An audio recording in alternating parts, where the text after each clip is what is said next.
Assalamualaikum warahmatullahi wabarakatuh. Waalaikumsalam. Waalaikumsalam warahmatullahi wabarakatuh. Ya, selamat pagi mahasiswa sekalian. Semoga kalian semua dalam keadaan sehat dan siap mengikuti perkuliahan hari ini. Ya, alhamdulillah kita sudah berjumpa, kita sudah mencapai di pertemuan ke-7. Dan hari ini kita akan fokuskan untuk materi terkait teks akademis. Yang kita akan fokuskan ke 3 jenis teks akademis, ya proposal, laporan penelitian, dan artikel. Slide selanjutnya.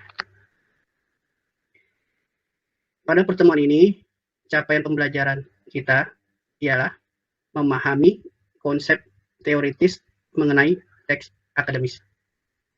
Dengan demikian, setelah perkuliahan ini, saya berharap kalian mampu menjelaskan karakteristik proposal, laporan penelitian, dan artikel ilmiah. Selain itu, kalian juga diharapkan mampu membedakan tujuan, fungsi, serta peran dari masing-masing jenis teks akademis tersebut.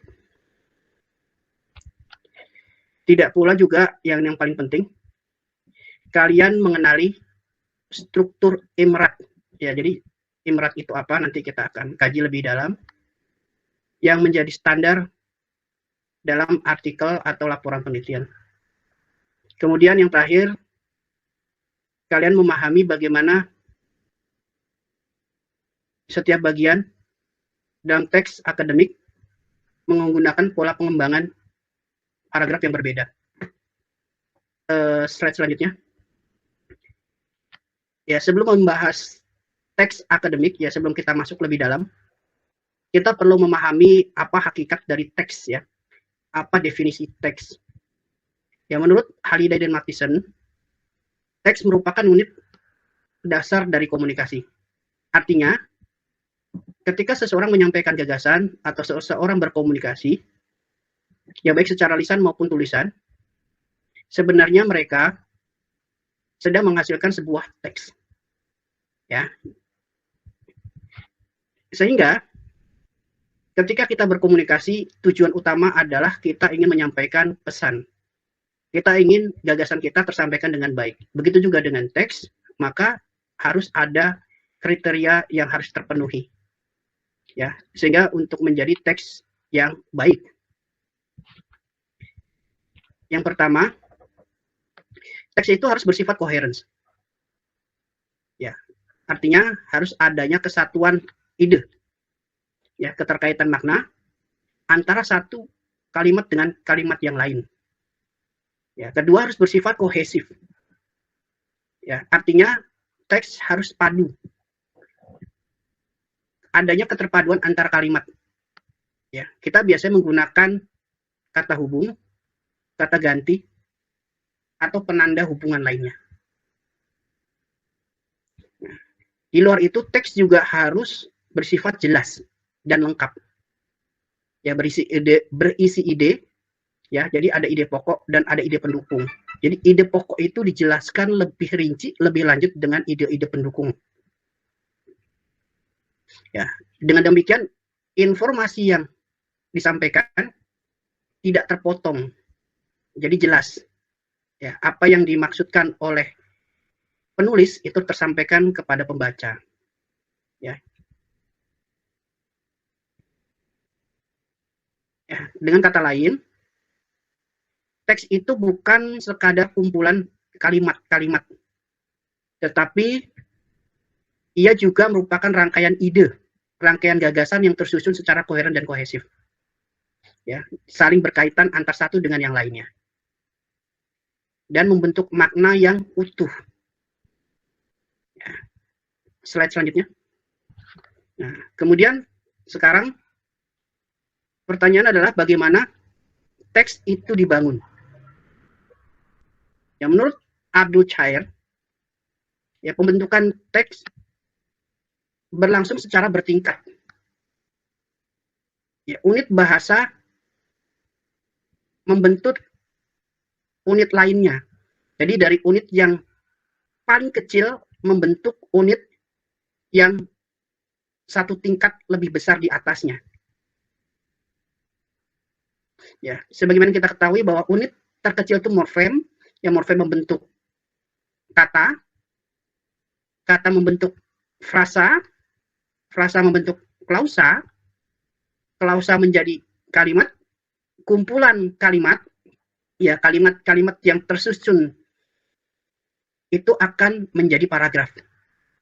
Nah, baru kumpulan paragraf-paragraf, ya, paragraf-paragraf yang secara efektif dapat membentuk sebuah teks atau wacana. Ya, contohnya kata mahasiswa, ya, kata mahasiswa, ya, mahasiswa merupakan sebuah kata. Ya, ketika digabung, ya misalkan menjadi mahasiswa aktif, maka terbentuklah frasa. Ya, kemudian frasa tersebut bisa menjadi kalimat. Seperti misalkan, mahasiswa aktif mengikuti diskusi di kelas. Nah, ini menjadi kalimat. Ketika kalimat ini disusun, ya, antar satu kalimat dengan kalimat lain itu terangkai tadi ya, secara koheren dan kohesif, maka bisa dipastikan menjadi sebuah paragraf. Ya. Dengan demikian, kualitas teks ya sangat bergantung atau sangat dipengaruhi oleh kualitas unsur pembentuknya. Jadi kalau teksnya efektif, berarti paragrafnya juga harus tersusun terlebih dahulu secara efektif. Paragraf yang efektif berarti harus tersusun dengan kalimat yang efektif. Gitu ya. Ya, slide selanjutnya. Nah, sekarang kita beralih ke bagaimana pola pengembangan paragraf. Ya, sebagaimana diketahui bahwa teks sebenarnya tersusun dari kumpulan-kumpulan paragraf. Ya, jadi teks itu tersusun dari kumpulan-kumpulan paragraf. Teman-teman sebelum mampu menulis teks, teman-teman harus terlebih dahulu mampu menyusun paragraf.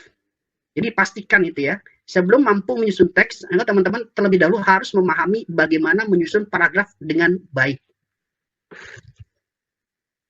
Ya. Yang perlu dicatat adalah sebuah teks bisa saja terdiri dari satu jenis paragraf.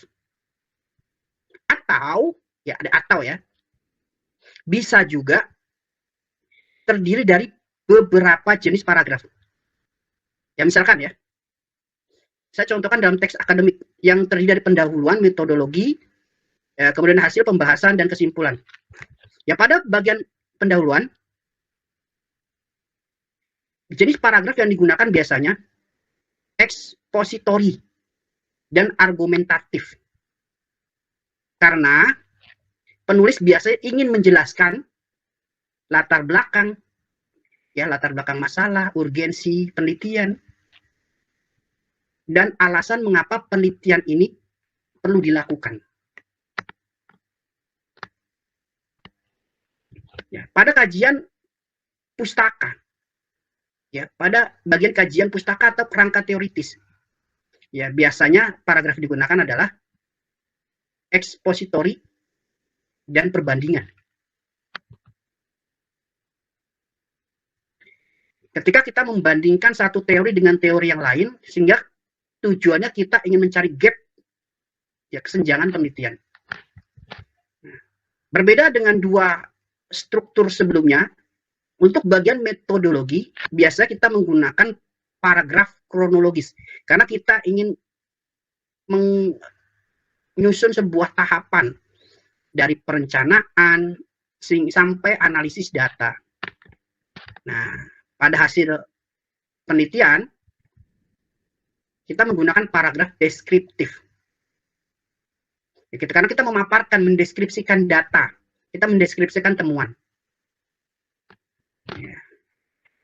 Artinya, setiap bagian dalam teks yang ingin kita susun memiliki fungsi yang berbeda, oleh karenanya jenis paragraf yang digunakan harus disesuaikan. Ya, disesuaikan dengan apa? Dengan tujuan penulis. Ya, penulis ingin menyusun apa? Kalau pendahuluan ya tadi expository. Ya, slide selanjutnya. Nah, ini yang paling penting. Apa yang membedakan teks akademik dengan karangan bebas? Nah, kita harus tahu. Dan kita harus mampu membedakan kedua jenis teks tersebut. Nah, kalau teks akademik, ya, cirinya adalah bersifat terstruktur. Ya, artinya penyajiannya mengikuti sistematika tertentu. Ya, sehingga pembaca mudah mengikuti alurnya. Ya, alur pembahasannya tuh mudah diikuti. Kemudian ciri yang kedua, teks akademik bersifat ilmiah. Ya. Isi tulisan dibangun argumentasi, yang melalui argumentasi, ya, logika, ya, argumen-argumen yang logis, kritis, dan analitis. Jadi bukan sekadar pendapat pribadi atau opini semata. Nah, yang terakhir, teks akademik bersifat objektif. Ya, jadi setiap pernyataan harus didukung dengan dalil, dengan teori. Ya, setidaknya berdasarkan studi lapangan. Ya, teman-teman kemarin melakukan itu ya, wawancara, observasi. Ya, setidaknya didukung oleh itu. Jadi bersifat objektif.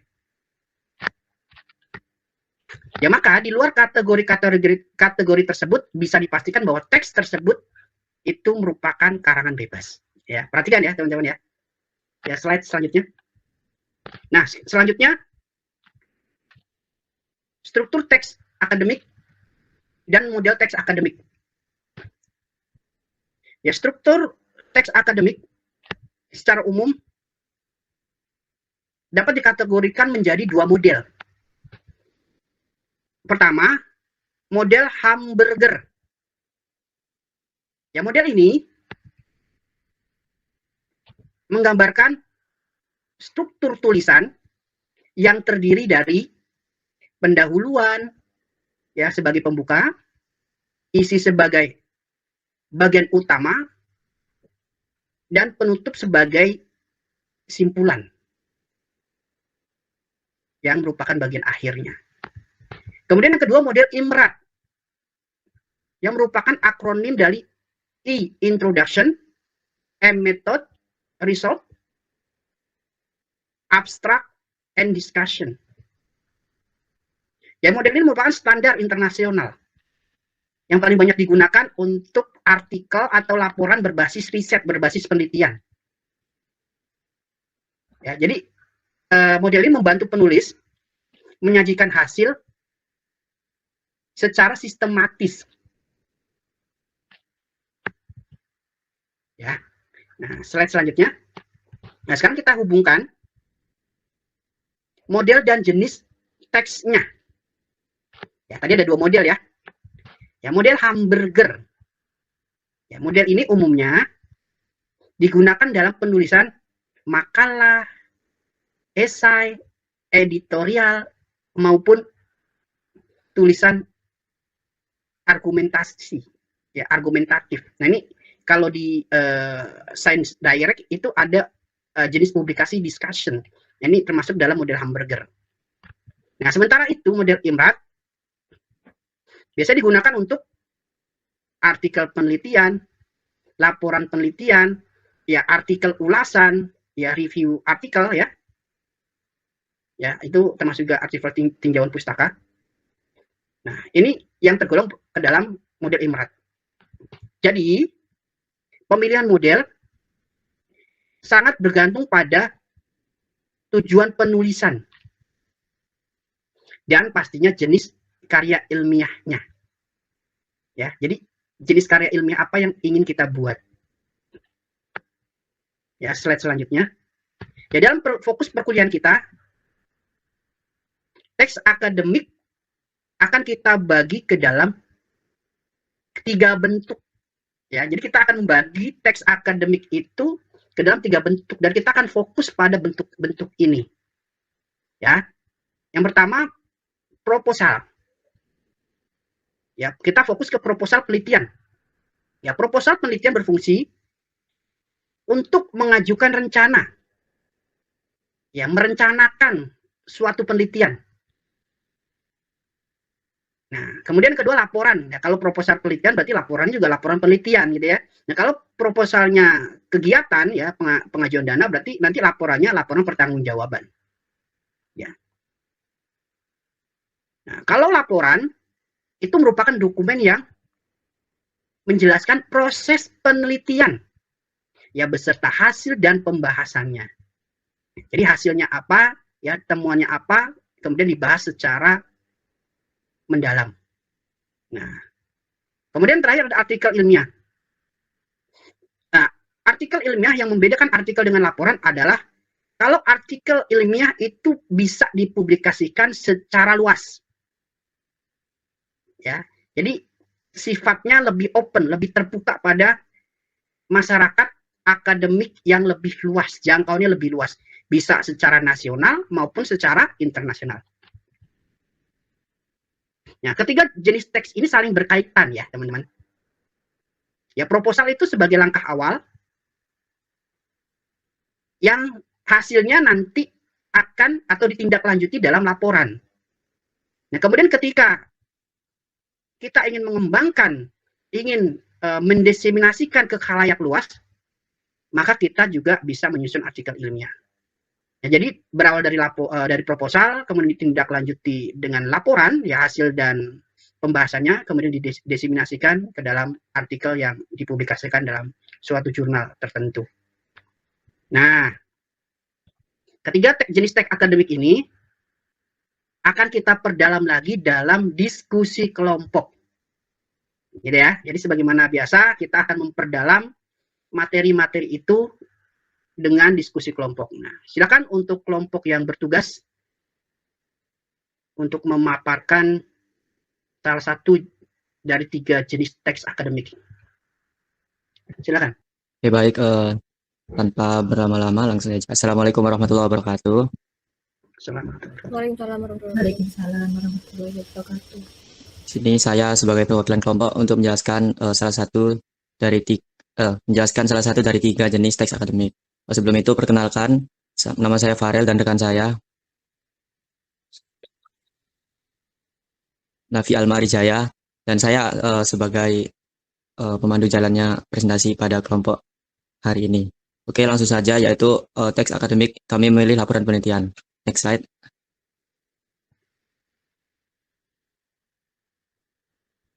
Oke, sebelumnya teks akademik dulu. Teks akademik adalah karya tulis ilmiah yang disusun berdasarkan kaidah keilmuan, menggunakan bahasa yang formal, dan berlandaskan data serta fakta yang dapat dipertanggungjawabkan.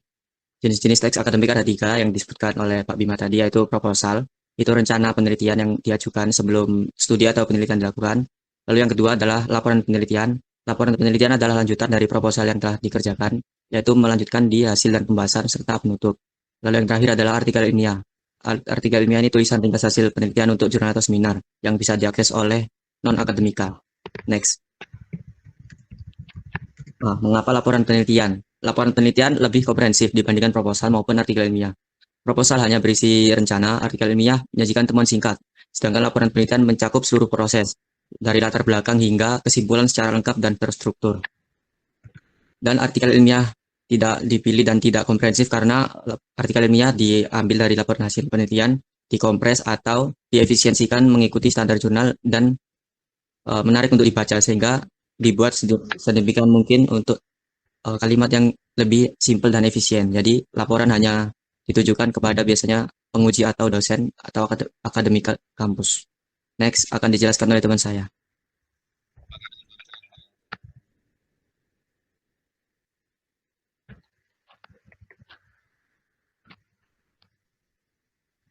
Mohon maaf, Nafi, suaranya Nafi. Tes. Ada suara saya? Macet-macet suaranya. Tes. Apakah Oke, sudah? Udah. aman. Oke, selanjutnya struktur laporan penelitian. Laporan penelitian umumnya terdiri dari 3 bagian utama. Bagian awal berisi halaman judul, abstrak, kata pengantar, daftar isi, daftar tabel atau gambar. Lalu yang kedua bagian inti. Bagian inti berisi dari bab 1 yaitu bab pendahuluan, bab 2 tujuan pustaka, bab 3 metodologi, bab 4 hasil dan pembahasan, bab 5 simpulan dan saran. Dan yang bagian terakhir berisi tentang daftar pustaka dan lampiran. Kesimpulan, laporan penelitian merupakan bentuk teks akademik yang paling sistematis dan komprehensif. Poin utama yang perlu diingat adalah struktur bab 1 hingga bab 5 memberikan kerangka yang jelas dan terorganisir. Metodologi yang tepat menjamin validitas dan kredibilitas penelitian. Bagian awal dan akhir melengkapi isi laporan secara akademis. Laporan penelitian menjadi acuan ilmiah yang dapat dipertanggungjawabkan. Dengan memahami struktur dan isi laporan penelitian, mahasiswa mampu menghasilkan karya ilmiah yang berkualitas tinggi. Oke, sekian saya kembalikan pada moderator. Oke, baik. Berikut adalah hasil presentasi dari kelompok kami, yaitu Farel dan Nafial.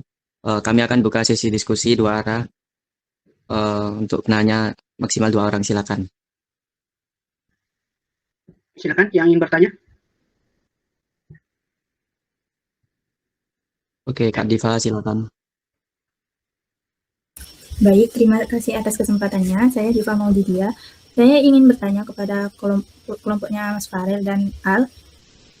Menurut kelompok Anda, dalam sebuah laporan penelitian itu sebenarnya yang lebih penting itu apa? Hasil penelitiannya kah atau proses penelitiannya? Misalnya, kalau prosesnya itu sudah benar tapi hasilnya biasa aja, apa penelitiannya tetap bernilai atau justru sebaliknya? Terima kasih. Oke, terima kasih dari Kak Diva pertanyaannya. Untuk pertanyaannya akan langsung saya jawab. Jika jawaban dari saya kurang, nanti akan ditambahkan oleh Nafi. Oke, baik Diva, untuk pertanyaannya tadi, apakah di laporan penelitian itu lebih penting hasil atau hasil dan pembahasannya gitu kan? Prosesnya. Dan prosesnya. Nah, sebenarnya itu tergantung dari tujuan awal Kak Diva meneliti laporan tersebut. Jika Mbak Diva menginginkan sebuah kebaruan di laporan penelitian, maka Mbak Diva harus lebih banyak mencantumkan novelty atau kebaruan di dalam tulisan hasil dan pembahasan, khususnya di bab 4. Jika Mbak Diva hanya mencari gap research dan menambahkan penelitian sebelumnya, maka Mbak Diva hanya perlu menambah, tidak terlalu banyak dan tidak perlu juga untuk menambahkan kebaruan dari konsep yang sebelumnya Mbak Diva teliti atau dari laporan-laporan sebelumnya. Dan untuk seberapa penting, itu jawabannya kembali lagi dari tujuan awal kita menulis proposal. Apa kita hanya menemukan celah atau bisa menemukan kebaruan dari laporan sebelumnya. Jika memang menemukan kebaruan, maka lebih penting dicantumkan kebaruannya lebih banyak di dalam teksnya daripada mengutip laporan-laporan atau kelemahan yang ada di laporan sebelumnya. Begitupun sebaliknya. Mungkin ada tambahan dari Nafi, silakan.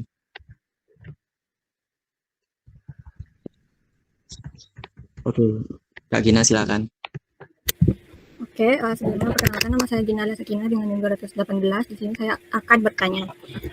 Di sini kan bahas teks akademik. Nah, pertanyaan saya di sini tuh kalau skripsi itu masuknya apa? Karena saya pribadi tuh sering dengar istilah sempro, semhas itu tuh jadi skripsi itu masuknya kemana? Terus untuk skripsi sendiri itu apakah ada perbedaan dengan susunan-susunan dari yang sudah disampaikan oleh kelompok kalian? Maksudnya dari segi susunan tuh skripsi apakah beda dengan teks akademik yang lain? Oke, baik Gina, terima kasih untuk pertanyaannya.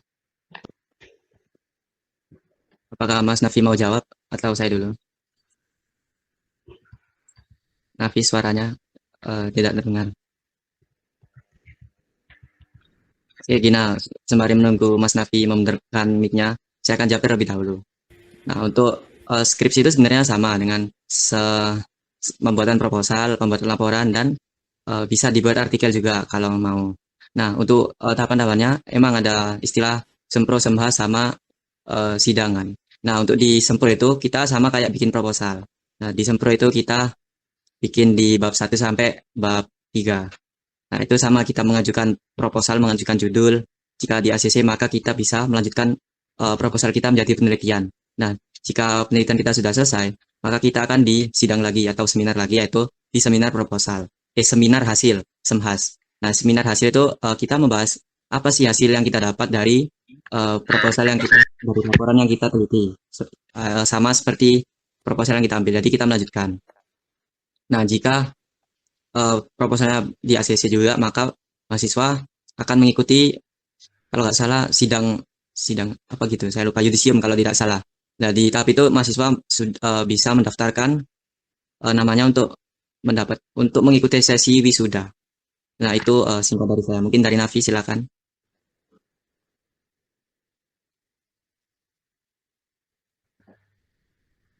Masih patah-patah Nafi.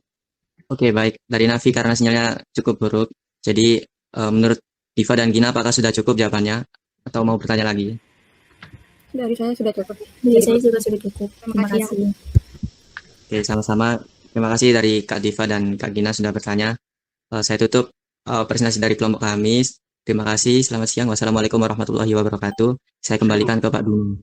Ya, terima kasih kelompok Mas Al dan Mas Farel. Jadi teman-teman yang perlu diingat bahwasanya untuk ciri dari teks akademik itu adalah terstruktur, yang tidak boleh diabaikan bahwa kita juga harus mengikuti gaya selingkung. Jadi setiap penulisan atau sistematika penyusunan skripsi antar satu institusi ya universitas satu dengan yang lain itu pasti berbeda. Jadi teman-teman harus perhatikan ketika ingin menulis skripsi proposal itu harus mengikuti gaya selingkung dari Universitas Trunojoyo Madura. Jadi mungkin itu ya. Demikian materi perkuliahan teks akademik kali ini. Saya berharap setelah mengikuti perkuliahan kali ini teman-teman tidak hanya sekadar memahami definisi, kategori, tujuan dari teks akademik, tetapi teman-teman juga bisa atau mampu menerapkannya di dalam tugas-tugas akademik teman-teman. Sekian, saya ucapkan terima kasih atas kehadiran teman-teman. Saya akhiri, wassalamualaikum warahmatullahi wabarakatuh.